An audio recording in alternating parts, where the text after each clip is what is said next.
안녕하십니까. 문학과 과학을 사랑하는 사람들 세상 사는 이야기입니다.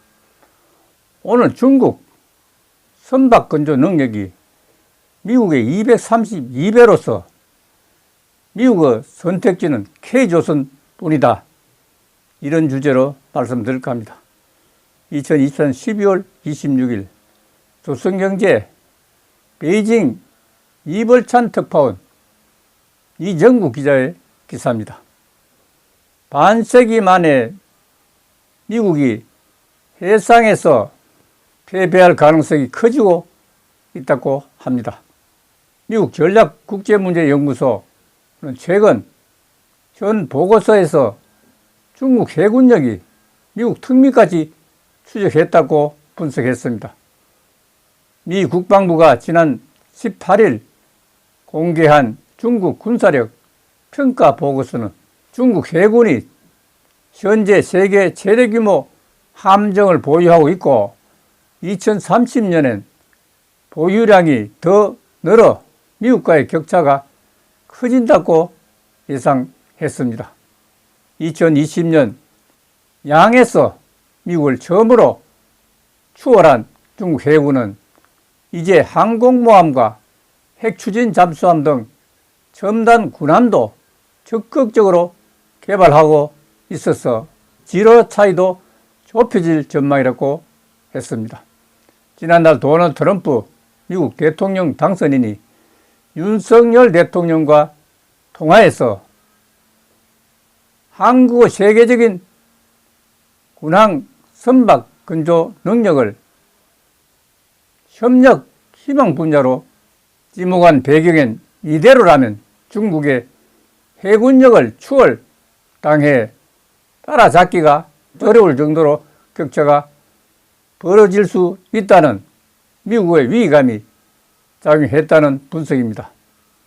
일각에선 미국이 100년 전 해군력이 쇠약해지면서 몰락의 길을 걸었던 영국의 실수를 반복하고 있다는 지적도 나오고 있습니다. 미국의 세계 패권에 도전하는 중국의 해군 규모는 시진핑 중국 국가주석이 2012년 집권한 이후 지난 12년 동안 빠르게 팽창했습니다. 1999년 이후 증강된 중국 해군력의 70% 이상이 시진핑 집권 1, 2기 때 누적된 것입니다.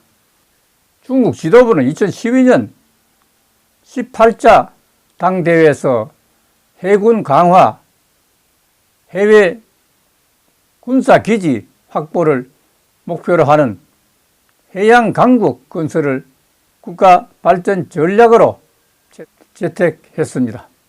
2017년 19차 당대회 때 시진핑이 해군 증강을 중국몽 실현의 필연적 선택으로 규정하기도 했습니다.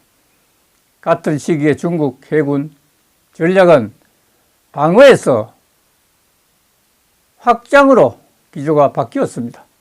제1 도련선 안에서 적을 방어하는 근해 방어 전략이 그 너머로 해군력을 확장하는 원해 호위 전략으로 진화했습니다. 도령선은 중국이 설정한 가상의 대미 방위선입니다. 제1도련선은 규슈, 오키나와, 대만, 필리핀, 제2도련선은 오가사와라 제도, 괌, 사이판, 파푸뉴기니아를 잇는 선입니다. 중국 해군이 제1도련선 밖으로 나아가겠다는 목표를 세운 것은 2차 대전 이후 태평양을 장악해온 미 해군의 정면으로 맞서면서 남중해부터 서태평양까지 진출하겠다는 의미를 담고 있습니다.